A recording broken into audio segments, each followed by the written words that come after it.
John, can you hit your mic? Okay. Yeah, it'll turn green. There you go. Okay, we good?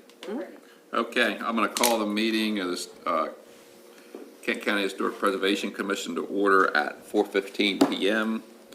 We have, do I need to do roll call? Yes, please. So, John, I'm here, present. okay, would you like to introduce yourself too, since we're live? John Leisinger, new member. Okay. Would you like to introduce yourself? Of course. Jennifer Moore. Okay, and Max, would you like to introduce yourself, since we are Facebook Live? It's a brand new world. Max Rurmond. Very good. And I'm the chair, Jeremy Rothwell. So you all have the minutes, the draft minutes from our March the 14th meeting. I was not present, unfortunately. I had a work meeting that unfortunately was not able to attend. So I will defer to one of you who were here in terms of whether or not the meeting minutes were accurate. So does anybody have any proposed revisions or additions to the minutes as presented? I do not, but I still am concerned about the property we discussed. And here it says after attempts to stabilize it. I don't think the real attempts to stabilize it really took place. We can talk about that Maybe later. you might say some attempt to, Okay. but it's certainly not Okay, much. we good? I don't have any other Okay, exceptions. so would somebody like to make a motion to accept the minutes? I make a motion. I'll make a that we- motion. Go ahead, Max. I'll make a motion to accept the minutes as written. Okay, may I have a second? I second that. Okay, call a vote, ayes? Aye. Aye. Okay, Aye. ayes have it. All righty, next item on the agenda. We have our general discussion to discuss State's Adventure. Bill, did you want to go over just in terms of what the correspondence and any email or phone correspondence that you've had, just to bring us up to speed, and then we can have a discussion about it? So, architect reached out to me, on behalf of the property owner to let me know. Who's the architect? Tammy Bryce. What's Bryce. Sam? So, to let me know that she had been contacted by the owner of this property. Okay. With a request to take a look at it, so it was, she went in and inspected it. Apparently, there's a breach in the roof, and that's been a long-term condition, so things are badly deteriorated. The property owner does not wish to live in the house. Their request was to sort of get an estimate about what restoration might cost. That estimate is in the millions, and property owner is not interested in investing millions of dollars in that house, especially since they don't want to live with it, and none of their heirs have expressed any interest in living with it. So they were contemplating what's the process to go through to have it demolished. I let architect know that you all wanted to speak about that with them and talk about possible funds for restoration, to defer costs, et cetera. And then I think at that point, we got a date, invited them to the meeting. I think they decided to sort of step away from the demolition project for the time being. And again, it wasn't specifically stated, but my understanding was that they would not be attending the meeting because they were stepping away from it, so. Okay, Is it your understanding they've made no attempt to put a tarp over the hole in the roof? Or any other attempt? All of these are very passing, tiny amounts of information. I would say that my assumption, just from the context, is that hole has been there a long, long, long, long time, but I can't really tell you that for sure. because it's shown, I did look it up under SStat, it's shown as being owned by an LLC. Who are the actual owners? Do you know who the actual owners are? No, not if It's just separate shown from as the an LLC. Yeah. I didn't know if they're local owners or, Yes, they are. they are? Are they, Is it the Are they same? they're family? Are they family related or are they? no, it was shown as a fee, it was shown as an arm's length transaction, so I assumed it wasn't members of the family. Is it the same Knowles outside of town? Do we know if is it the same relation as the family outside of town? I Or don't is it know. far, okay, I know I they're don't know local. the I know answer it's a to that local yet. family. yeah. Okay, The names I'm familiar with. yeah.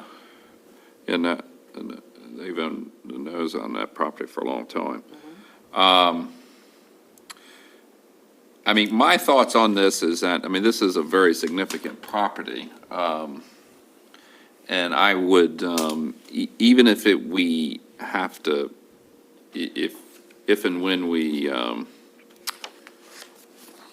I would like for staff to reach out and to be able to potentially get some dates for, even if we just have one or two of us meet with the architect, I think that would be very helpful. Do we have any information about this estimate that was done? Yeah, I mean, you're talking about it's like a 4,000 square foot house. I find it hard to believe that it's in the millions. I mean, Max, you're the architect. I mean, I deal with Without restoration. seeing the house, yeah, without seeing the interior of the house, it's hard for me to say, but that's a lot of money for an interior renovation. Right. I mean, I would agree that the house has suffered from deferred maintenance. If a lot of people don't want the responsibility of upkeep of an historic house, and I can get that, and if you're a 30 or 40 something, it's not a sexy house to live in, especially with all the upkeep and everything like that. Yes. This, the property owner would have the ability, this is not something that I would recommend in terms of a first case scenario, but as a worst case, under the county zoning regulations, the house itself could be subdivided from the rest of the farm, and they could build another house. If their goal was to build a more modern house on the property, then they could subdivide 2 acres off. Is the minimum lot size 2 acres? Yes. Is that what in I that zone? don't know if the farm is under easement. That was- It's not. Okay. I looked on Merlin, and it didn't have a farm easement, so that was what gave me that, if it had a mouth easement, there is a process for it, but it's a little, I mean, it can be difficult. But, because I would find it hard to believe in our real estate market is what it is, that they couldn't, I mean, the cost to demolish the building is, in the tens of thousands of dollars for a building. I mean, you would agree with that, right, Max? I mean, probably. Yeah. Between the effort to demolish and carry off the material. Right, I mean, it's a lot of masonry.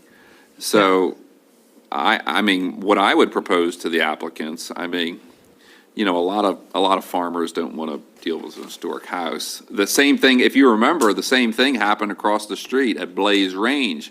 Remember they tore that house down about 20 years ago? Do you remember that, Max? The I old do. house right across the street?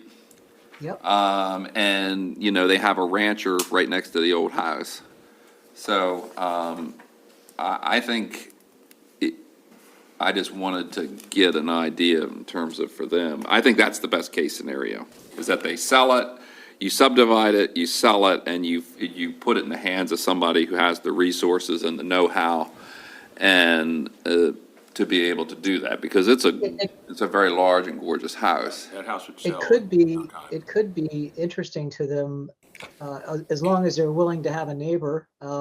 Yeah, But it could essentially pay for a lot of their new house. it could. I mean, even if they sell the house, even if they sell the lot and the house for $250,000, which I'm sure they can get a lot more than that for that house. I don't know what the interior condition is, and I would, I would like to do an on-site inspection with the architect, if we get the permission. Well, it still But allows won't us to this do the require a tier documentation too. 3? I beg your pardon? Won't this require a tier 3 review? Well, this is gonna require a tier 3 review regardless, but I'm trying to avoid that. If we can get it. If I might, I'd like Sure. to ask a question about that. So my understanding is the purpose of the Tier 3 review is to create the documentation so you have the ability to apply for the Maryland, what's the historical trusts, they'll put the property on the list. I always get the words mixed up in the name of the list. MIHP. Thank you, MIHP, which it already is. No, So it's it's a So little that's my separate. So question. we do our documentation, so we update the Yeah, land so, records. so it's what separate. the So it's separate, okay. Yeah, so the purpose of doing this is to document that a house, what the interior features of a house, because many of these, and if you notice, like when these were done, did Bob Day do this one? I can't remember. I mean, this was done, I believe, in the mid-eighties. And the quality of the documentation, I mean, that's when a lot of this was done. The first one was actually done in 68. Looks like March for all, 1585. There's so- no interior information. Yeah, there's no interior, Got it. and there is references to the quality of the interior in the documentation. So, I think it's in my view, it's a subjective determination that we would make in terms of, there are a lot of run-of-the-mill farmhouses that we've given approvals for that, there's a couple hundred of them in this county, and another one, isn't, it's not a big deal. This is, a house like this is, is among a dozen or so of this particular era that Right. is certainly, in my view anyway, I don't know how the rest of the commissioners feel, it is a very significant house. How many acres are associated with this It's house? it's a 200 acre, 2 or 220, when I looked it up. And they didn't have a mouth easement on it. So as long as they got an SRA or whatever Maryland calls the sewage reserve area nowadays. Yeah, they'll have- Yeah, as long as they got one elsewhere on the property that they were comfortable with, you could make arrangements to subdivide the property. It would be a flag lot, and I don't know what the county's rules are for flag lots. I've dealt with that in other jurisdictions, but I think that's and we have done this in there are other instances in the county where this has been done. And it's a way for the farmer who may own the property to, get rid of an expense, a recurring expense. So Max, what are your thoughts on it? Well, it's probably going to be a difficult sell unless they really have an interest in trying to maintain, a beautiful structure like that in the long term. The challenges of subdividing that farm, there'd be a lot of questions in my mind as to whether or not that can be done well.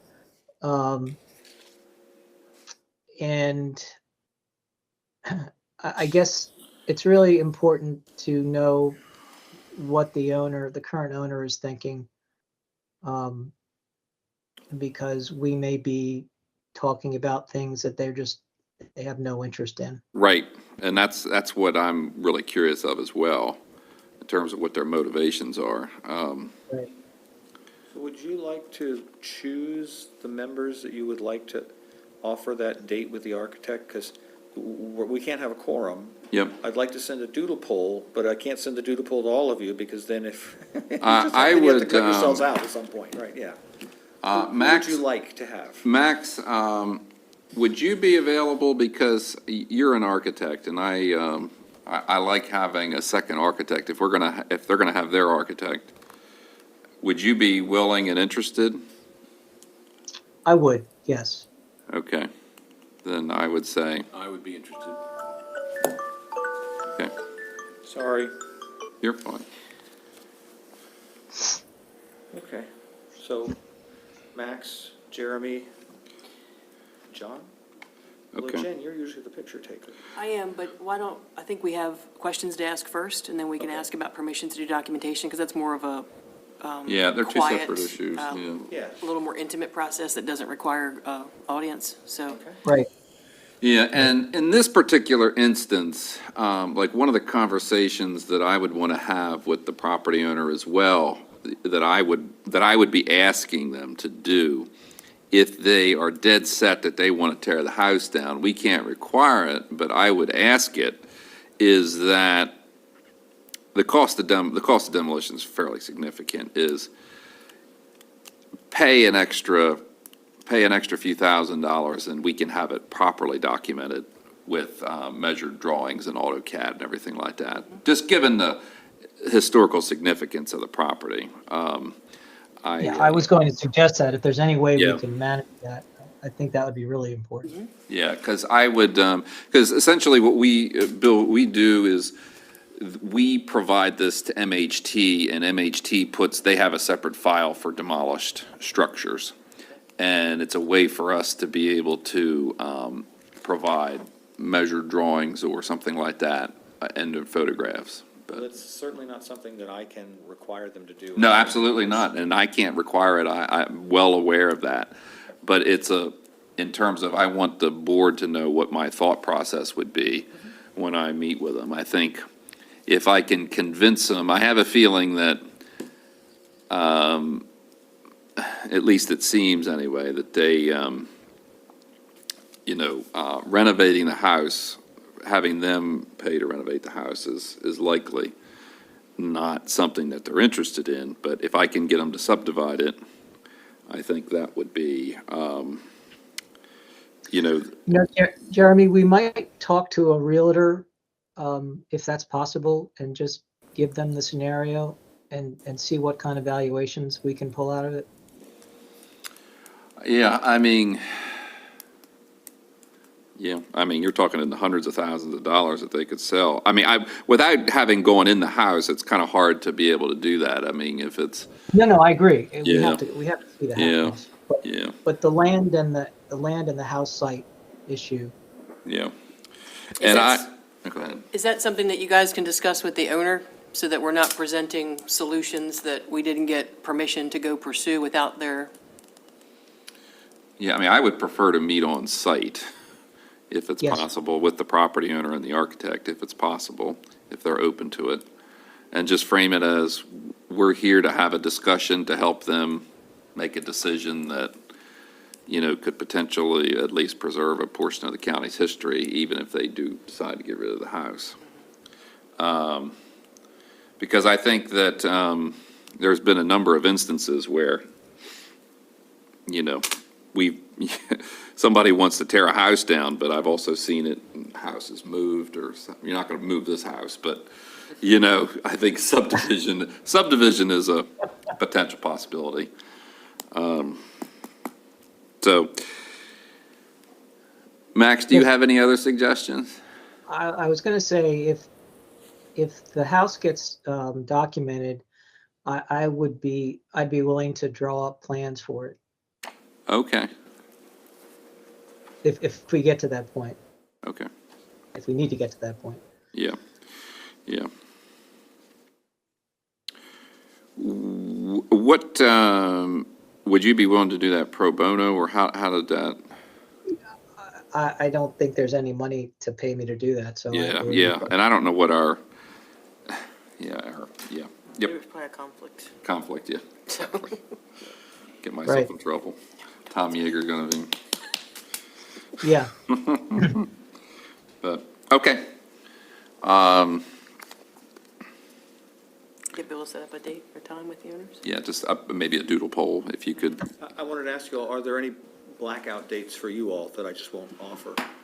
I am going to be at the National Main Street Conference, not this week, the following week. It's the first full week of May. So, May 6th through the 9th, I will be in Birmingham, Alabama.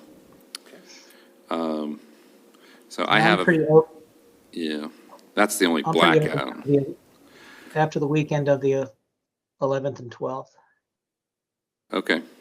Yeah, I think, I know I have meetings, but, we have some, those are the only drop dead dates that I know I'm not going to be here. Okay. But, Don, do you have any? No. No fly dates? Nope, okay. All right.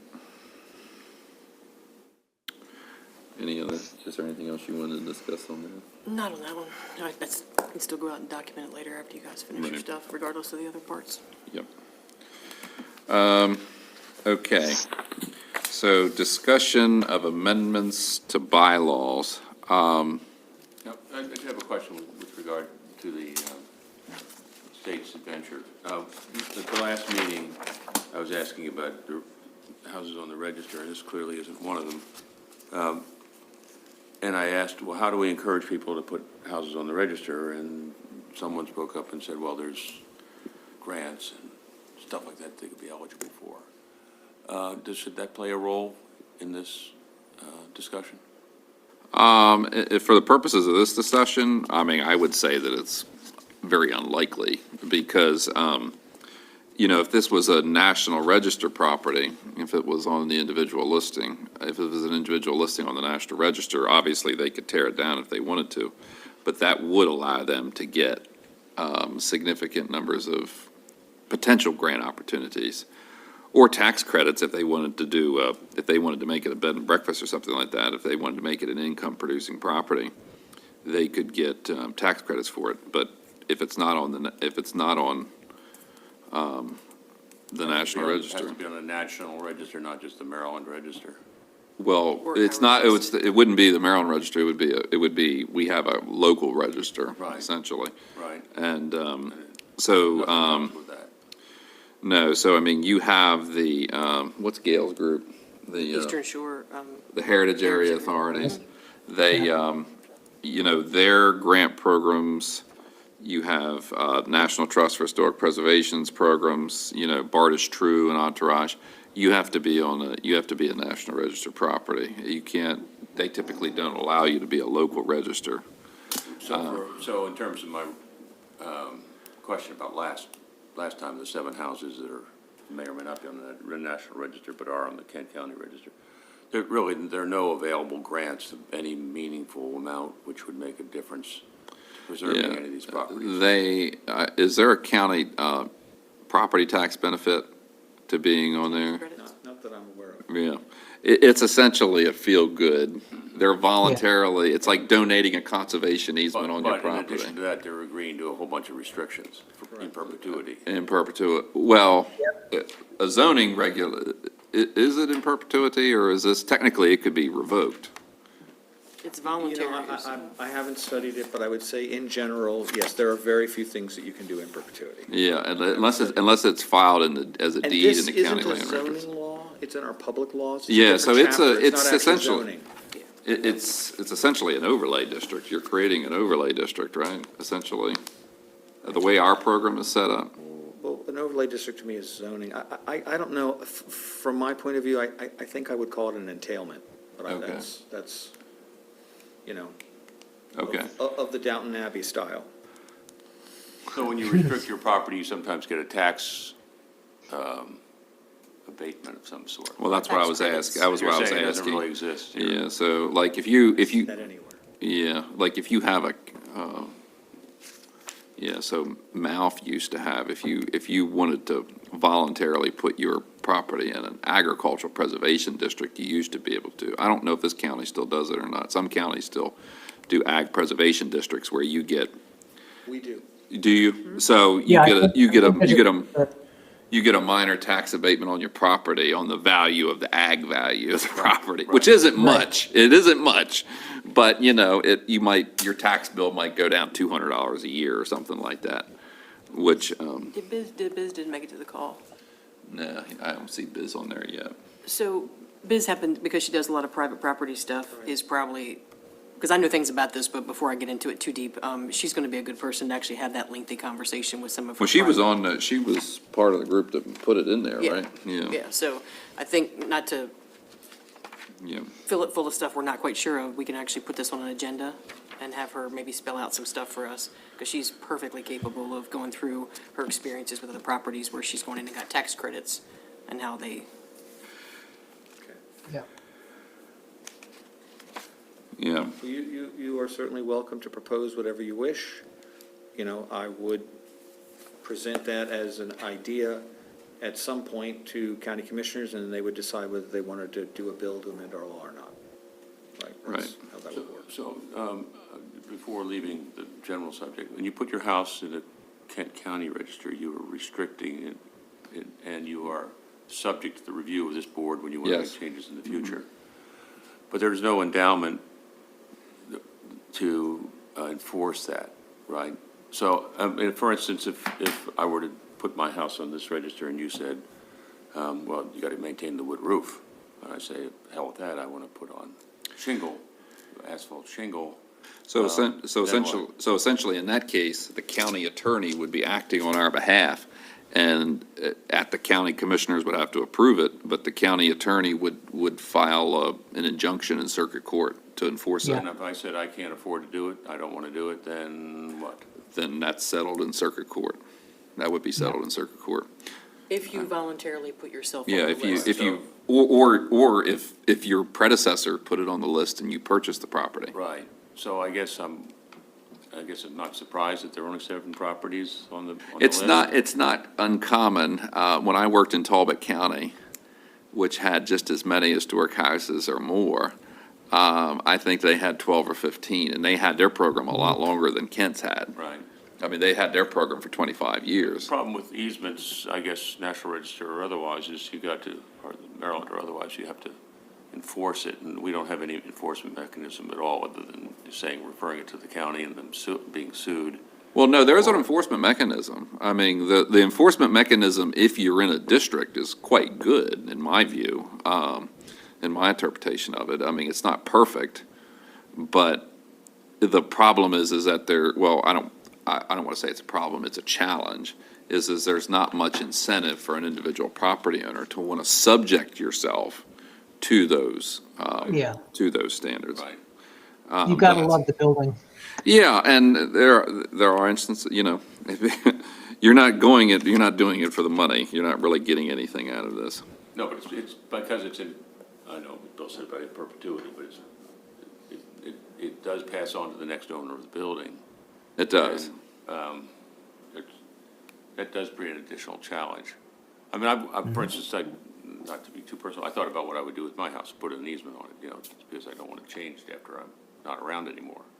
But there's really no way of enforcing that. So I guess I'm wondering what the point is of being on the register, other than just to say I'm on the register, being sold to be on the register. The department checks when permits come through. Yeah. Special exceptions That's and the variances. Okay. If they are one of those 7. So- Okay, Yep. so, So okay. that's where, And so we if, I mean, if you conduct- did something illegally, yeah, I don't They think. may we not, could- so yeah. anything you require a permit for would have to go through the county, and you wouldn't issue the permit unless it was. Yeah. And we, similar to a conservation easement, the county does, I'm assuming the county, do you, Jennifer, do you do, the county yearly inspections? Do they still do that? So the staff have done that in the past, and we haven't participated in the actual reviews, but when Rob was doing on the last cycle, or Mark. Yeah, when Katrina was they- here, they- I used to go out with Katrina when Katrina was Yeah. with the county. I haven't done And that this only cycle, but applies- they have. It only applies to exterior changes. It to the is. building. So had this house been on the register, the hole in the roof would have been required to be repaired, or not? So if it was discovered as part of an inspection,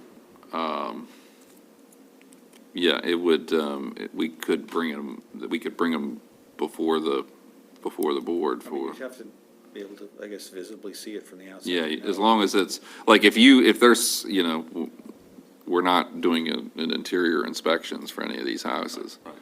But, And is one of the questions here, because this is one of the reasons why we're having the meeting, is that to be very clear as a HPC, what we do if, in fact, it is a house that's vacant, not being lived in, has these things, has been deteriorating, how do we enforce a, 30-year-old repair for something that is not going to be repaired? And what is the Right. consequence to the owner if they say, we're not living in it, we're not going to do this, enforcement or not, there is no action going to be taken?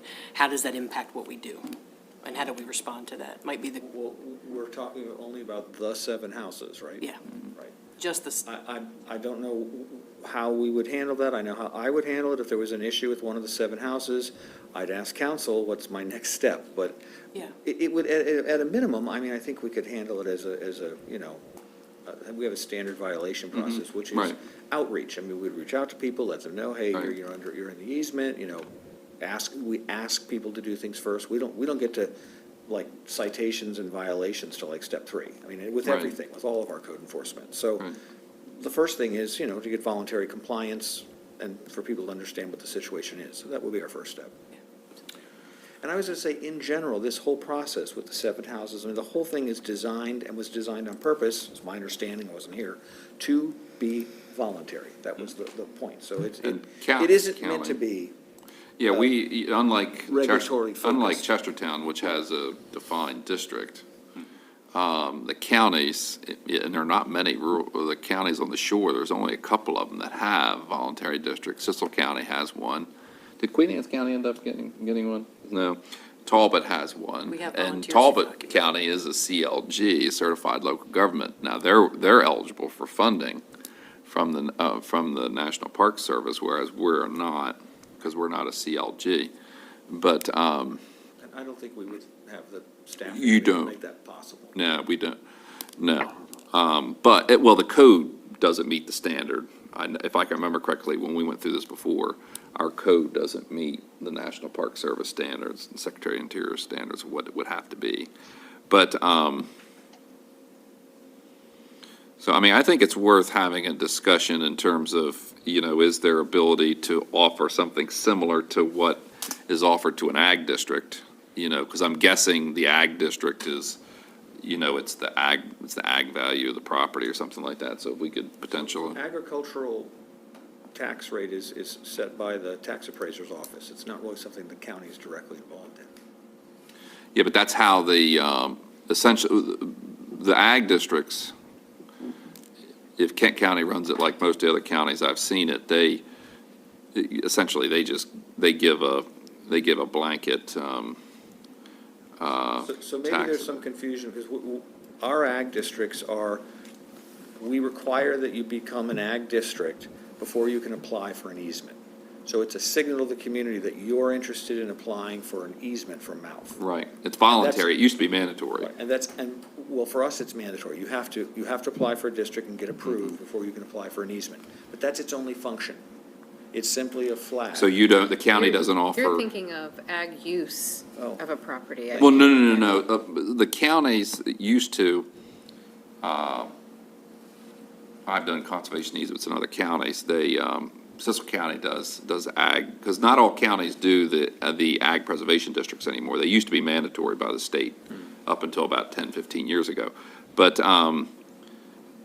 the counties that kept them, many of them kept the counties would offer a carrot and say that if you signed a 10-year agreement to be in an ag district, that they would do an abatement on the ag value of the property or something like that. You don't do that, but there's a potential. It's really the precursor to application. So most people come in, they Yeah. get a district, and they apply the next year right away for the Right. easement. And that next year's And they're number calendar- 25 on the list or Well, it's 50 on the calendar list, year, yeah. so oftentimes that's within months of approval. Right. It's not, But we, under Code Home Rule, the county would have the ability to offer a property,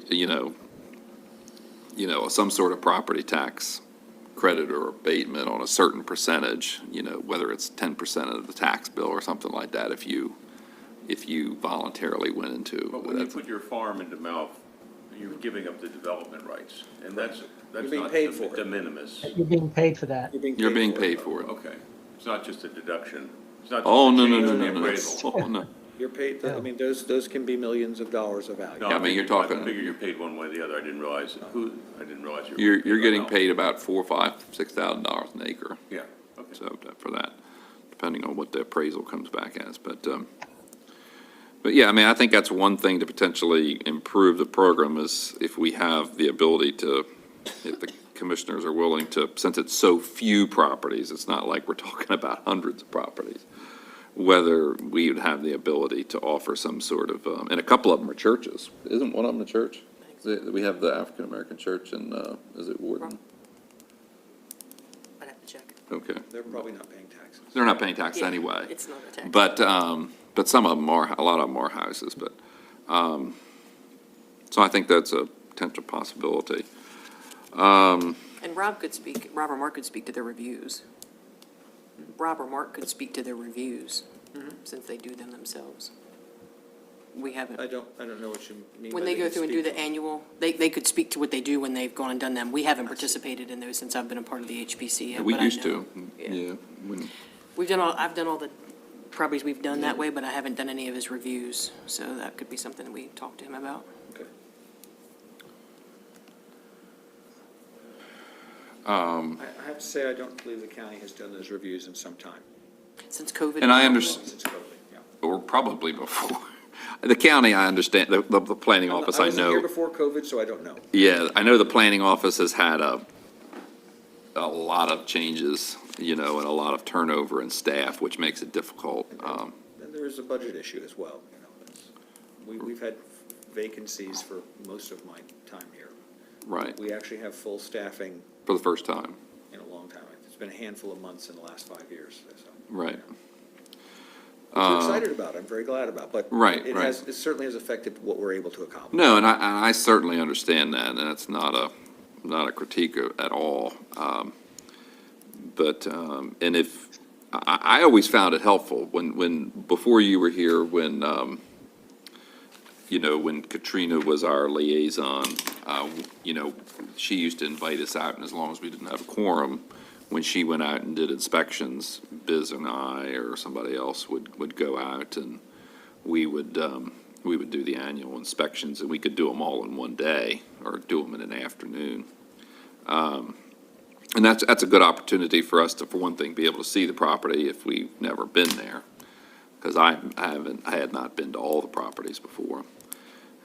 And it's been so many years, I can't remember what all the properties that are under our jurisdiction. But, yeah. I mean, I think one of the things that I would like to see going forward is, and I included this, I can't remember how many emails ago, 2 or 3 emails, is if we have an architect or a property owner who comes to your office, and I've been in your shoes in terms of that says we want to potentially look at tearing the house down or something like that, I think letting us know as soon as possible, and because again, I would say most of the demolition permits that we see or that come across your desk are, you know, these are run-of-the-mill 1920 farmhouses that have been gutted and rehabbed, I don't know how many different times, and Or they're falling into the ground. right, but there are, you know, the Bryce Mill property, this property, I mean, there are, you know, there are properties that come across and buildings that come across your desk that I think, you know, if you can let us know as soon as possible, that way we can provide some input. Which is what the architect was doing here. Yeah, and I appreciate that, yeah. So in general, the first news that we hear of a demolition is the permit. That's generally how it works. And the first thing that happens is we reach out to Jen and Biz about Yeah. photographs. So I mean, assuming it's 75 years or older, there's Right, plenty of right. demolition permits that there's no question that it's not anywhere near that. So Right, those- right, those just move absolutely. through, right. So, but, you know, our demolition permits are free, and that's on Right. purpose, so that there's really no obstacle for people. You know, Right. and that helps us be able to, you know, inform the tax appraiser's office that a property no longer has a building on it or certain buildings on it, Right. et cetera. So we try to make it as easy and lightweight of a lift for folks so that they will come in and let us know, as opposed to doing it in the, you know, Yeah. dark of the night, so. Yeah. So one of the conversations outside of even this HPC that comes up is, by the time it gets to us, it's a demolition. And a lot of the work that we're asking for is, what could we do to stop a demolition in a case like this home or the 7 that are on the register? And it negates our ability to probably stop it, because in most cases, it's far beyond repair. Right. So So if we hear of discussions of people talking about things, I'm happy to let you know, but what I'm saying is, in general, the first that we know of it is because they're turning in a demolition. Demolition permit, yep. Right. They're available online, I mean, it's easy for people, I mean, we usually, that is the first Right. knowledge we have. And in a county, that's very difficult, because it's not like you're in a town where you see everything on a daily basis, and your code enforcement officers can walk, you know, run around town and, you know. Yeah. And I'm speaking outside of the demolition part, or that you even get notice of it. My question would be, is there any authority, use the word loosely, that we have outside of our bylaws, or we'd have to create this, that we can get to folks who maybe are purchasing homes like this from a realtor, where they're not in a demolition state, that they know what their resources are to help rehab a house before it even gets to us as a current HPC, only through a demo Yeah, permit. that's not really. Not to make that's- stance on it, but to that's- give them the that's really resources not 3 years appropriate for before it the- happens. For the county planning department, that would be something that we would have to work with the realtors on. Right, but do we have permission as an HPC to step outside of the window of the demolition permit to have those conversations? Does anything stop us from doing that? Because we're not advocating to a specific owner, but to the cause of, could we get ahead of this by 10 years and not get to the demo permit for some of these houses? If I may give a tentative, well, if you have an answer, Well, please. I think the answer's in the powers of the code and the annotated code of Maryland, the county code and the annotated code of Maryland. So you'd have to look to that. So I would want to like weigh in on that before you decided what you wanted to do. Okay, sounds good, yep. We don't have a Bill? ton of time, like you guys don't have a ton of time, but that, we're having this conversation in other counties, and it's the same conversation, which is, we only get to touch it by authority through the demo process, which means it's far too late to have the conversation that we're kind of trying to have with Lake States Adventure.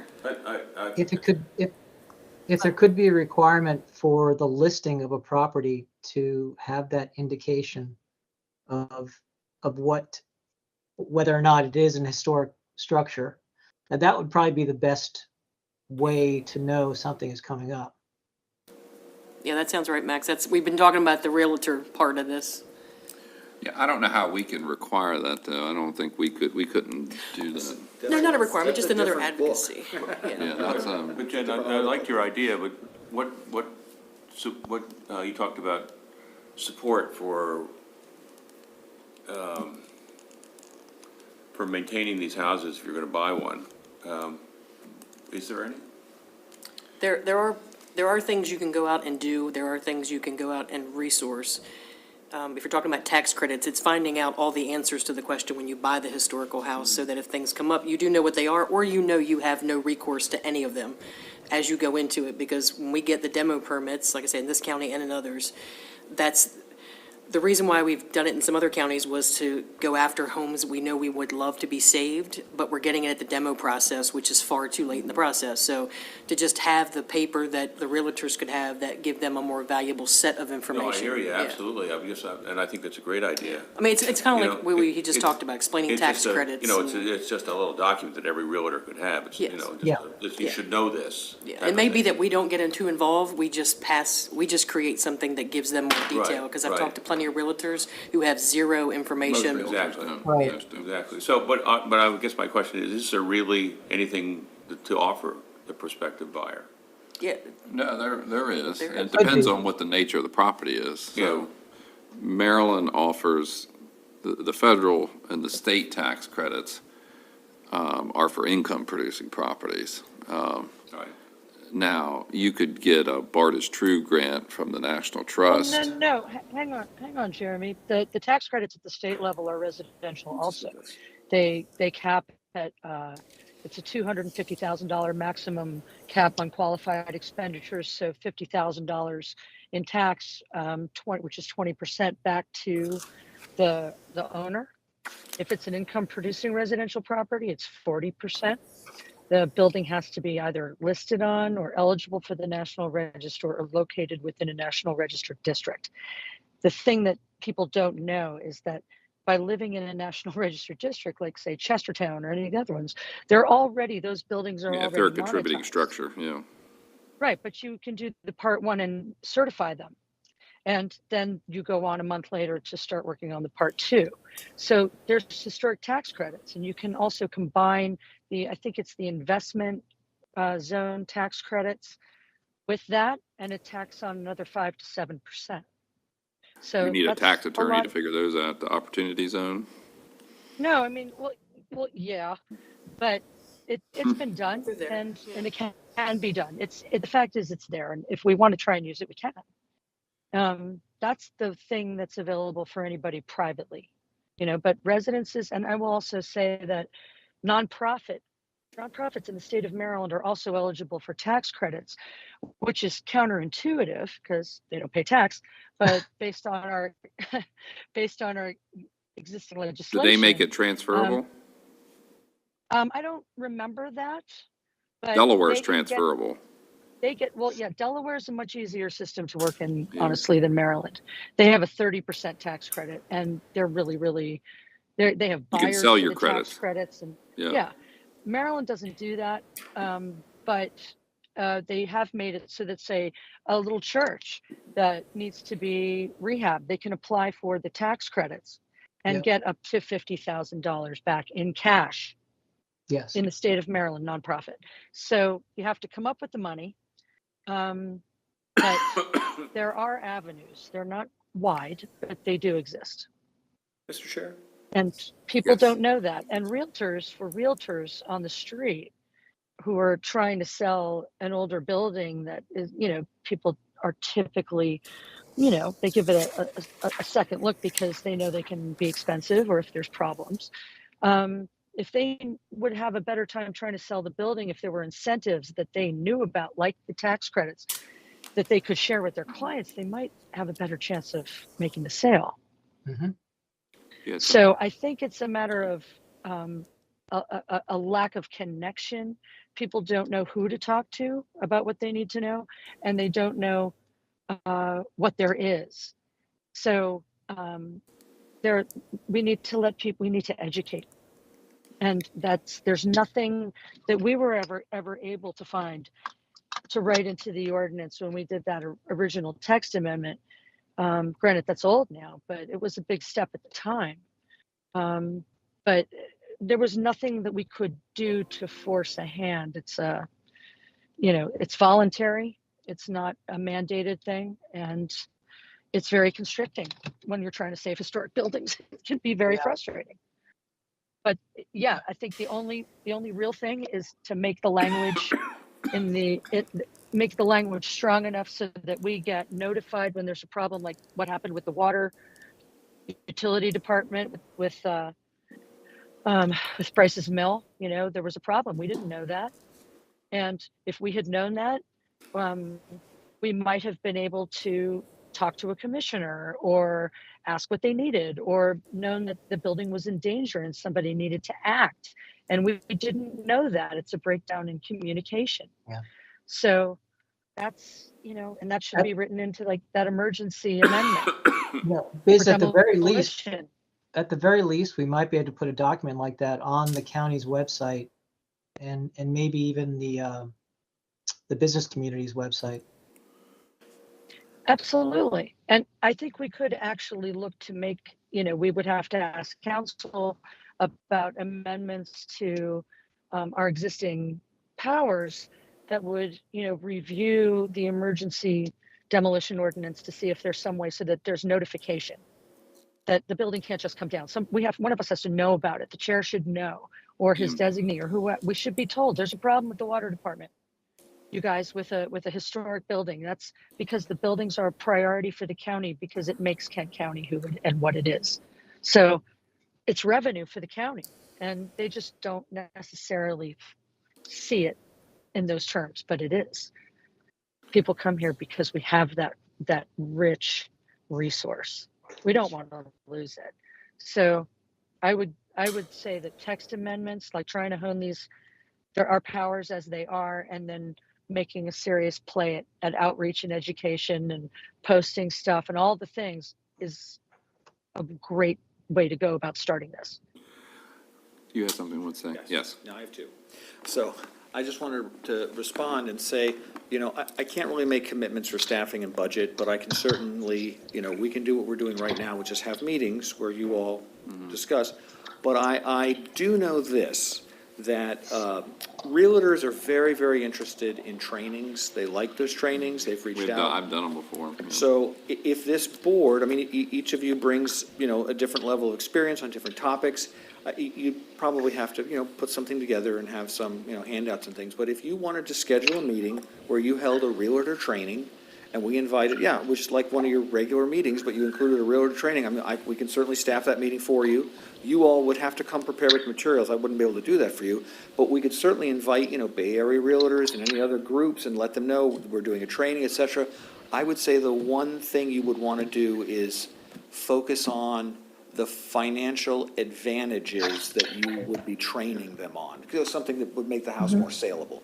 But if you were. I mean, I do that for a living. It's not, we can do this. Okay. This is something we can do.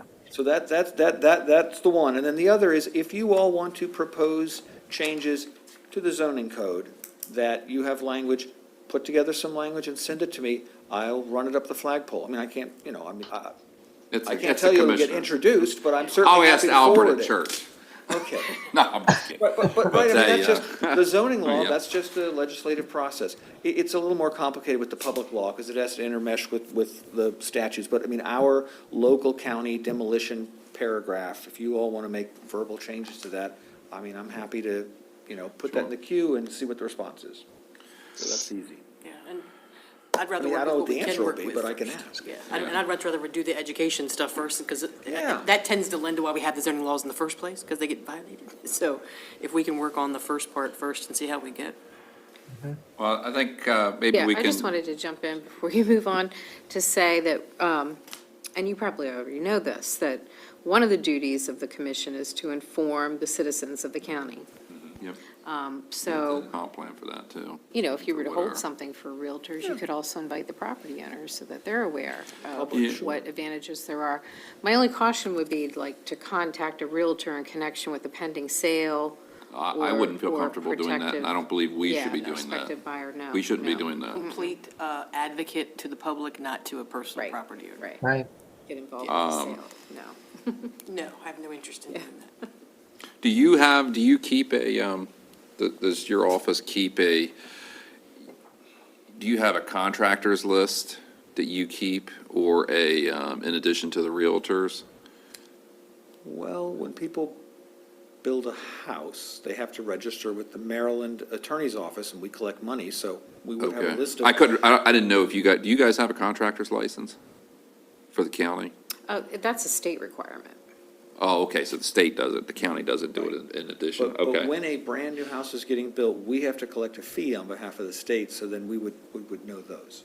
Okay, because I think I would concentrate on your trades folks, whether it's, if we have a list that you have, that already have, I don't want to reinvent the wheel. If you have a list of contractors that are your, and then in addition to the realtors, I think those would be your two demographic groups to be able to get to, so that,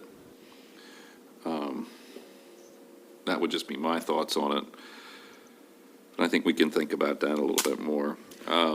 I would also, I mean, you're in this business, you're advising people. Your list of contractors who would be interested in, historic restoration might be better than ours. Ours would just be people who applied for a permit, right? I mean, it's not. Those it's lists very- exist too, so. Yeah. Well, yeah, but those are actually some of the best, because I've dealt with, and again, I work in Delaware, I don't work in Maryland, but, when your local contractor who may do painting, who may do home remodels, in most cases, they don't understand what benefits are available, or even what standards they would have to adhere to be able to use these benefits. But when they do realize that they can do that, I've seen it numerous times where they can be your best advocate if, Well, if you all put together a presentation meeting that you want to have, and you have materials, when the time comes, we're happy to send out an email to whomever we have emails for. okay, okay. Providing public notice is always, that's unlimited. We can always tell people stuff. Right. And it's online, so it could be seen by far more than Right. who shows up. Okay, great. Yeah, all of your agendas are posted online. Yep. Terrific. I guess we could publish it, right, in the We could, but paper. that's money. Yeah. Right. That's It's right. always money. $100. So. But I do think you would absolutely get interest from realtors to attend a training. They really are looking for those kinds of They've things. expressed it In the lots other of times. areas, yeah, in Yep. lots of. And we have the listed for that, so we can get a head start on that part too. I mean, and that training is, I also wanted to talk about training in terms of, we haven't, I'm trying to remember how many years, I think I've been on for 10 years. I've, in the past, contracted with Maryland Association of Historic District Commissions, Fred Statura, or one of his staff members to provide training to commissions. I think it would be very beneficial for us periodically, even if it's not every year, to be able to, for us, I think it's just in our best interest. I mean, quite frankly, the county, the decision that we make could adversely affect the county if we say something that's not inappropriate or we ask for something that's not appropriate. So I think it would be very helpful. This is something that costs money. They do this for a service. I don't know if you're familiar with it. Maryland Association of Historic District Commissions, their purpose is to do training. We actually pay the bill every year so that you. Oh, you do? You are members, right. We are Everyone on this members. commission is a member. You should be receiving materials from them. I think that's part of the reason you have envelopes. So Okay. that's the two things we have in our budget. There's a stipend for you all when you Right. meet, and there's the MAHTC membership. Right. They offer trainings for a fee, so it's, and in the past, you're talking about $1,000 or $500 or something like that. If we're able to do that every other year or something like that, and, they come and they teach a course on design review or something like that, so that when we're reviewing applications. I think it might be easier if they are doing that on a regular basis for other larger counties. To go. If we could kind of tag along, that might be a much more affordable way for us, because to bear the cost of that whole training would be, that would be difficult, but. Well, they if they're already doing it, they pay by person. It's not a flat fee. Aha, So it's whether we take it paying one way or with, the other, okay. you're paying one way or the other. No group rate. But, That's also what Gail and those guys are for, so if it responds to a direct historic yeah, see, heritage like if property, we were a can instantly- CLG, we could just apply for reimbursement funding. Right. And that's what I used to do in the past. I do it in Delaware all the time, but the state pays for it. Is Chestertown a CLG? Chestertown is a CLG, and I've tried to get them to take courses, but they refuse to. I was gonna say, 'cause maybe we could have a joint meeting with their board. Yeah, and to be frank, when I was in Talbot, we used to do a joint meeting with Easton and St. Michael's, and we would offer it in-person training, and it was very beneficial. And the county would actually front the cost of doing it, and we would be able to guarantee 10 people, like, you could have 10 slots, and that was what was paid If you would be for, willing to but- put together a proposal for what you would like to see, I'm happy, It's budget season, this year's it's budget tough. process is already past that Passed. point for me. But Right. I'm happy to put it in the folder, because every year we keep track of things we're gonna ask for, so Yeah. I'm certainly It's happy not to a- ask on your behalf. It's not a ton of money, but it's something that's in the hundreds. And, I think it's just something that, to be frank, benefits the county, so that we're not, just like with the Board of Appeals, that your members are doing This what they're again would only told. affect the decisions related to the 7 houses. The 7 houses, that's exactly correct, but.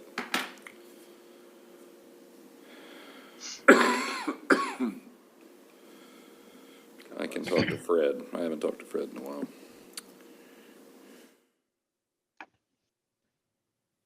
Okay, it was also brought up about the, emergency demolition in terms of that. I don't think this requires a change in the code, but, and I think, I tried to explain it in the email in terms of, I've dealt with and I've granted emergency demolitions in the past, working in a municipality.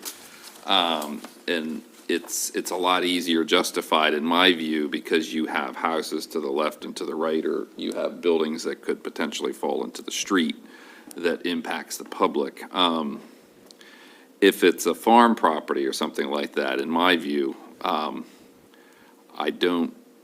would want to see us get I think that it's less justification for a rural property for emergency. I think if we could just, Well, I will, yeah, if you don't mind, I plan Sure. on reserving the right, as in this situation, when my building official says this is an imminent danger, you should issue the permit, I'm gonna do that. I'm certainly happy to let you guys know it's happening, but that was the situation. I mean, there were workers there, it was not an unoccupied site, it was a site with lots of people doing lots of stuff, and there was real concern about a collapse and materials perhaps flying long distances, et cetera. I mean, our building official was pretty clear, this is dangerous. So I would like to reserve that right. I mean, No, and I understand if I'm, that. if You- I'm the one that's still here, the next time this happens, I mean, I don't Yeah, know when the last it's time very this happened. infrequent, you know, it's Yeah. very infrequent Super, that something like yeah. this is, Happy to let you guys Yeah. do that. And, you know, not all situations are going to be like that, but I No. think, I mean, I think the architect's description of walking across the floor of the house and the entire house is moving gives some idea of how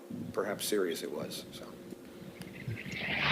Well, if I might quickly say, I think it was a compound problem because they also spoke about how much work had been commenced on the house already. And they were talking about then underpinning the house, and they were talking about blowing the mortar out of the joints.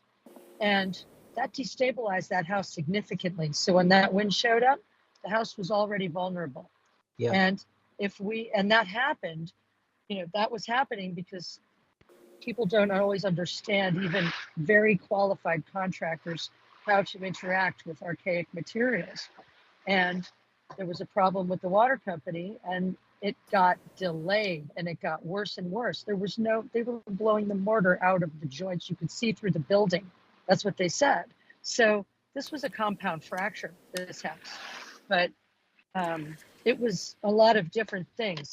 If we did an emergency ordinance in a rural setting, I would say that it would have to be very specific language oriented at buildings of a certain age and not other buildings. Only your most extraordinary buildings, like 18th century, pre-1830, pick your period. And it would be an option to review, but not an option to approve or disapprove a permit. Does that make sense? If there were time. Yeah, and Bill, I guess the question is, what I hear you say about your authority to take the step is that the difference is, I'm thinking process for a second.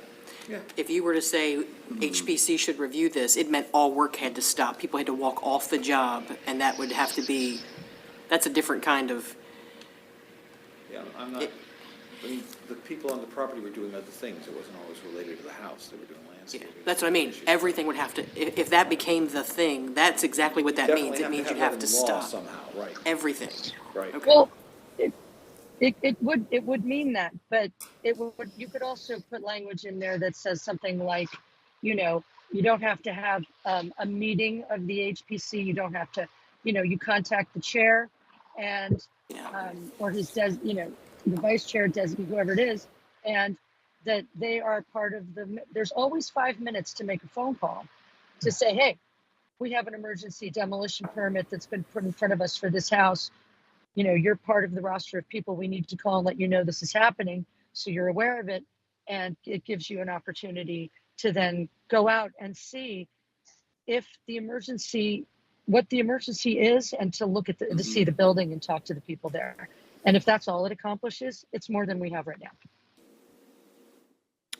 Well, you all can These are little propose- steps. you- These you things all- happen in little steps. You all are free to propose whatever language that you would like, and I'm happy to move it forward in the process. in my view, I don't think it's a code issue. I think it's just, there's a lot of buildings in this county that are condemnable. And that's putting it mildly. And I mean, and a lot of people don't have the money to be able to maintain buildings or the wherewithal. The purpose, in my view, of an emergency demolition is that life and safety of the public is imminently threatened. Or any person. Right. Yeah. But I mean, just because, and if it's a building right over here, up High Street, where you're in between two buildings and things like that, I mean, that's a different level of threat than if it's on its own farm and everything like that. I mean, so I just, to me, it's not really a code change. It's just, I think the HPC should be included in the process, just in terms of what our thoughts are gonna be. But obviously, I mean, you're the building code official, correct? You're not under the county code? I'm not making that call. We have a hired expert who makes those calls, right? We pay MDIA, Middle Department Inspection Yeah. Agency. They are the ones that make that call. That's why I'm very uncomfortable making a subjective decision when an expert's telling me this is dangerous, right? I'm not that expert. Every situation's going to be different, I think. Absolutely.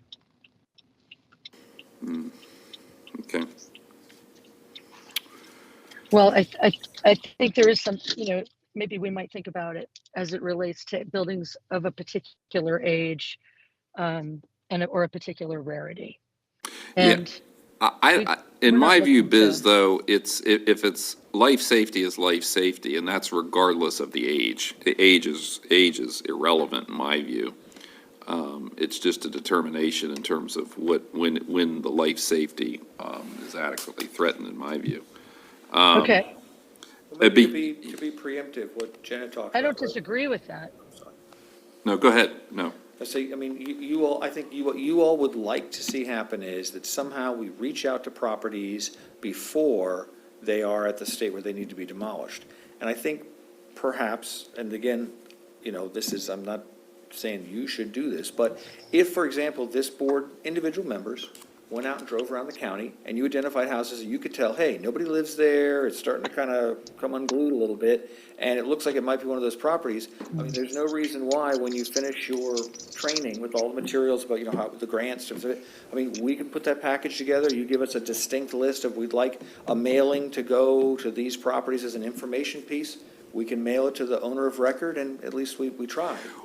We What- can't make them do sure. anything, but No, no, no. that's you all as volunteers giving addresses and us sending information that's publicly available. On the county's To behalf. properties, I mean, right, it's gonna be postage and some photocopy. I mean, I would wanna make sure we're not crossing some boundary, but those kind of information. If we're sending letters- it to 25 properties or something like that, yeah. Right, yeah, right. I don't think Yeah. that that's Well, how about- violating any No. one's rights. No, I certainly, I think that's a very good suggestion. What about when they, I think which is equally good, I mean, I work for a municipality. When our building department comes in, if it is in a certain district or if it's a property is of a certain age, they notify me so that I can talk to the property owner, to let them know what's available. I didn't know if, when a building permit comes in, I'm talking about for somebody who wants to improve their property. If it is either listed on the National Register or something like that, even if it's not a county district, or if it's a property over a certain age, I don't know, maybe if we're notified, we can make a subjective determination whether or not to send them anything to let them know that you might be eligible for something. I don't know if that's something that you would, if you want to ponder and think Yeah, about let me that. think about that, yeah, Because again, it's probably not many you would get in a year. Maybe Right. it's 10 building permits or 20 building permits a year, if we could come up with some We don't material. typically do a deep dive on the age of a property based on an addition. No, and I think only one time have I gone with Rob, where we went to Georgetown. And it was a historic house, not a demo. They were demoing a little side pocket Right, and then adding a new addition onto that. And that's the one time I could think of where we actually intervened with, intervene's the wrong word. We participated in a Right. addition demo, not a demo of a home. Right. So it's happened before. So an addition doesn't, trigger, age-based review, Yeah. but we can think about that. Yeah. Just got a text from your county finance director. Okay. I think one thing that we as a commission, I think we need to be mindful of our own boundaries in terms of, and I know I certainly want to be.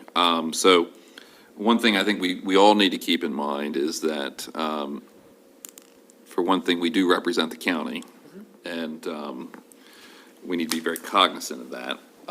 And we could potentially put the county at legal risk or embarrassment if we do something that's outside of our scope and duties. So I think one thing that we do need to be incredibly mindful of is that we should not be visiting properties without the explicit authorization of the property owner and without you all present, or at least without you having arranged the meeting of some sort. I wouldn't feel comfortable. Having been in your shoes, I wouldn't want citizen commissioners visiting properties without you being present, or at least authorizing it. Because we're essentially acting on the county's behalf if we're going out on an inspection. And I don't want to put the county not just at legal risk, but embarrassing the county. I mean, Appreciate that. so, I do want us to keep that in mind. So I don't want us going out and visiting properties and trespassing. Yeah. We need to be very mindful of that, and I want us to be very mindful of, this is a small rural county and there are no such things as secrets. But, you know, going out and contacting property owners, or at least, you They know. can't do that. Well, they cannot do that. No. Absolutely not. I just want us to be very Running around. mindful of that going forward, that we all are, Absolutely. we need to be very mindful of that. We need to work as a commission, not as individual members. As we are an elected, commission, we can't do that. I agree, Jeremy, completely. The idea of going out and identifying houses will make us really suspect to people in the county, and you don't want to go down that road. It's ill will. Yeah. People won't like that. Yeah, Anyway. in some respects, I'm hesitant about identifying properties to send stuff. I mean, I guess if we're just sending out material, I just don't want us to make it look like we're picking on property owners. No, and in fact, if we're looking at the, like, SDAT and stuff for the year, if it meets the criteria for the age, I think that opens it up. Like, there is no picking anybody. It's just if you were at this age of your property forward, then, so if they're 75 years or older, we don't have to delineate anything else besides an age For what, though? for any kind of notification. Like, if our notification was just based on your property registers as 75 Yeah. years or older, that's. I mean, you can do, a GIS, I mean, you could do a sort based upon, that's one of the SStats, but I don't want to do that. The problem is SStat is very unreliable. Like I said, we only All the use farmhouses it- were built in 1900. So we- it's, Yeah, We really that only number use comes up a lot. for a Yes. tertiary point to just kind of say if that's, Very arbitrary. Well, But- its purpose wasn't to date the age of the house, right? It's about value. So that's just a, Whatever the assessor, in many At the time. cases, determined what the age of the house was on their opinion. and that was, I think, to just probably determine value at the time, right? Yeah, no, So absolutely. it's not about his our function historical today is very resources. different than the function of the material and the information back then. Sure. Absolutely. So is there any other suggestions? Biz, one of the things we talked about that was for the county to offer some sort of property tax credit for properties to go into a historic district. Given the very Yep. few number of properties, I mean, if we're giving either a flat property tax credit or, some percentage of the value of the it would have to be the value of the improvements in this instance, but, that's something, I know we have authorization to do that, because I know some counties that do that.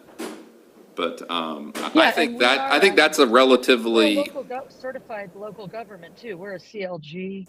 we're not a Is that apply to CLG, the we're not a county or does it CLG, apply- Biz. no, We've had that discussion. Chestertown is a CLG. Chestertown is a Oh, CLG, sorry. we're not. Sorry. No, you're fine. Yeah, I'm sorry. I was wrong. I think that's definitely been done. I think the footwork for that is easy to get plenty of references and examples on how you do that. And it's certainly an incentive. I mean, I think it's a great idea. Yeah. Yep. Even if it's a flat rate, $500 a year or something like that, or, Well, I always say, look at how these other people have done it and had it work. So, like, National Trust, I'm a foreign member, you may be too, through the county or through yourself, that they have a whole repository on this exact subject and examples of how you do it. Yep. So we wouldn't have to reinvent the wheel and spend a lot of time trying to accomplish that. But No. I think it's a great idea, and we could look at a model and pick one that works. It seems to yeah, fit. we can type it up, and just as a proposal and take it I think that's a before the good idea. commissioners. I'm very mindful that the county's fiscally it's a tough time. And, but if you're talking about the county losing $5,000 a year in property tax revenue, I think that's something that's potentially manageable or something like that. And I think if you speak in the bigger picture too, where you're like, it looks like you know, up front, it's a hit, but really over time, it's a matter of, you know, having the long range plan rather than the short range plan, save a few dollars now, compromise the heritage and attractiveness of the county over time. It's death by 1,000 cuts. So that's kind of the picture we always want to be painting. Is it's a whole, it's an entirety.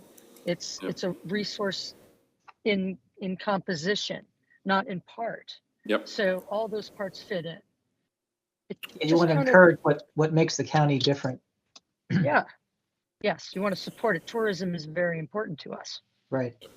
People want to see these houses. They don't want to see Annapolis, where you know, not downtown Annapolis, but they don't want to see community. They don't, you know, they can see that anywhere. It doesn't make us special to not have our buildings. It makes us much less special economically. Yep. Which is really the only thing that sells preservation sometimes at the end of the day Mhm. Yes. to larger audiences of people. I'm going to sort of ask Cindy if this idea is okay, but if you all want to put together language for something, I think that you theoretically can create a subcommittee that's less than a quorum, and then you all could work together and come up with a product. Is that sort of Robert's rules endorsed away? I'm not sure. I think subcommittees may even need to Subcommittees. comply, so, Oh, okay. with Yeah, with we have Open to Meetings advertise, Act, we have to so. advertise all of our subcommittee hearings. Okay, well, if you want to do one of those, we can certainly schedule Sure. a meeting for you. Or you can do I'll it as double body in check, the whole. and if you can, Yeah. I'll get back to you, but I I know it's at think the as a general rule. attorney's Okay. discretion, Yeah, thank you. or your FOIA on track. coordinator. Because that's a very specific proposal, and I Yeah. wouldn't want to. Inconvenient to have a meeting just for that. No, I wouldn't want to put words in your mouth. I mean, I would want you all to come up with the proposal that you Yep. want. I don't No. think I can second guess that from a set of Yep. minutes, yeah. Okay. The last thing that I wanted to just give a report on, because I wasn't at the last meeting, was the commissioners, of course,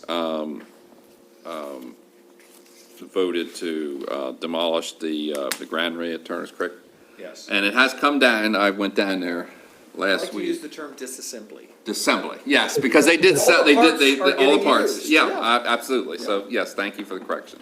And the commissioners did graciously, fund, for the Center for Historic Architecture and Design to go out and, to do a HABs-type documentation of the granary. They have completed, they haven't put everything in CAD yet. I did speak to Kate Morrissey yesterday, and, when they complete the report, I would like them to come to the next meeting, or at least have the report available to us. And I would like to have them come to the county commissioners to be able to give a short 5-minute presentation or something like that. We could put it on the agenda. We could talk to Shelley about it. I know they would probably want to know what they paid for anyway. So that would be a request to county commissioners. A request to county commissioner's office, yes. And I did, they were courteous enough, we had some conversation before the disassembly began. Yeah. And they did provide in writing that they have everything that they need. Yes, It could yeah, that's what proceed, Kate that they- did. They wouldn't Kate need to said go that. back. Yes, again, that's correct. so And we made sure that that connected. so. Yep, yeah, and please thank Shelley on our behalf for that, but once they said it would take 2 or 3 more weeks to complete the drawings and everything. Actually, it's a lot, yeah. Yeah, and, I would like to be able to show them, like, this is what your money did pay for. And show them the value of this, and perhaps this can be something that they will, allow us to do in the future, for properties that are of a certain significance.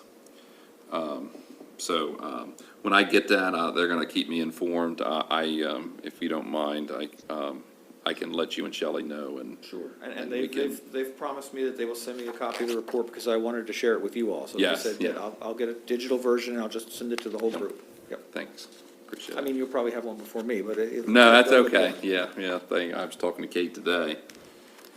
She works as a consultant for us, but, yeah, so I just wanted to let the rest of the commission know that what was occurring and had occurred. It's obviously unfortunate that the building had to come down, but, I think this is the best that we could get out of that situation, given the circumstances. So, Did anybody have any questions on that?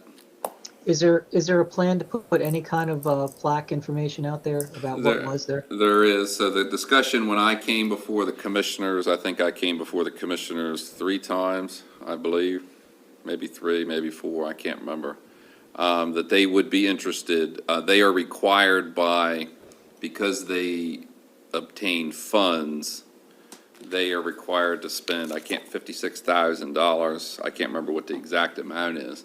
They have to put back into Turner's Creek Park, and they wanted to use a portion of that for interpretation. So I requested that they do this first, because the measure, the HABs drawing could be a basis for some of the exhibits or whatever, some of the displays that they do. Yeah, absolutely. Yeah, I think would be a nice touch. And they went out and took drone footage and everything else, because they showed it to me. But, so I think, yeah, so I think going forward that the commissioners would want us, they said they wanted us to be involved in terms of what sort of interpretation and displays do occur there. So I'll keep you informed in terms of what they provide. Who's keeping the wood that was disassembled? The contractor, they are Amish furniture makers. So it's going to be used for furniture? Yes, ma'am. That's our understanding. Yeah, when when Kate and Michael went out, they actually said some of them were really good quality.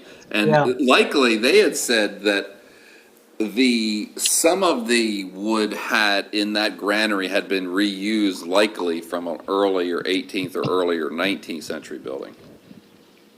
More than Yeah, likely. it was, I think it was. And I would Yeah. have rather, honestly, I would have rather seen that building, the wood turned into something for the park than I would see it go to some piece of furniture Yeah, that's somewhere I we'll was never see hoping it again. we could build a pavilion out there out of the material. Yeah. But, I I'm wish glad the we had county at least was able to contract to have it reused as opposed to sending it to the landfill. Because when Kate and Michael did tell me that there was some really good quality wood out there.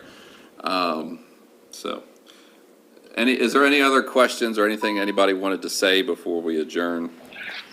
And I go to my next meeting. No, but thank you. I do want to say this. I want to say thank you very much for all the great work that was done on part of that granary and Yeah. all the efforts that were made to save it. Thank you very much. Because Yeah, I was you guys certainly carried very the water on that, and disappointed, it was- but, Yeah. we used to own the property at one time, but, you can't save them all, and I was very grateful that the county commissioners gave us what they gave us. Before we Well, adjourn, thank you for your good work there. Appreciate before we it. adjourn, can we set a new meeting date? So we don't let it go months, because He'll do a doodle State's poll. Adventure is obviously, Well, Big he's gonna reach out specifically to, That's only gonna be 3 members, right? yes, that's gonna be Yeah. 3 members. We can't have a quorum. I'll no, but I do that mean, this week, so sure. okay, I mean, in terms of the next meeting of this commission. Bill will send out a doodle poll for all of us to respond to. So do you want to meet in advance of you all putting together some of those materials for the realtors? I mean, what would your topic be, I guess? So I guess this is the question, what are we allowed to do to have those sort of separate conversations? Because it's not about a permit or anything, it's just about education. Does it have to be the public meeting in order for us to discuss? Well, I can call you individually, Yeah. Okay. I think. Yeah, you can't communicate as a I can't quorum communicate as a outside of group, the but meeting. I, as a chair, can call you individually if I have questions, and you can provide input individually. I can't send an email out and copy all of you. Right, That's the big no-no. That's the big no-no. Well, I meant, You can call as a chairman, but can I call Jen or Biz or not? as long as it's individual. Individual, you can't do it as a group. And what are the limits? So if I can't call 2 people, I can only call 1 You can't you can't have a conference call, with 3 people. With a quorum. you know. You can't It's not a have, quorum. no. So is a limit, I can't have more than. I 2 would people encourage you just, working in local government, just, if you're gonna call somebody, call one person at a time. I don't want to put the county staff in a position of us exceeding our authority and and not adhering to the rules that we're supposed to. I would prefer you not do that, but that's just my request as a chair. But we can each call each other individually, and please don't send everything. So when it comes to that, and I'm glad you brought it up, like, if you're gonna send emails out, do not copy the entire HPC. If there's documents that you wish to share with the whole Send board, it to me, you. And as staff, I can send out material to the whole board as an information piece. Yeah,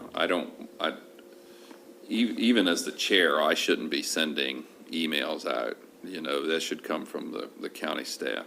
Yeah, and I've asked, for example, Bill questions about to clarify something, so we have materials Yeah. here, and I send it to Bill, and then when you get things, you get it Yep. directly from him. Yep.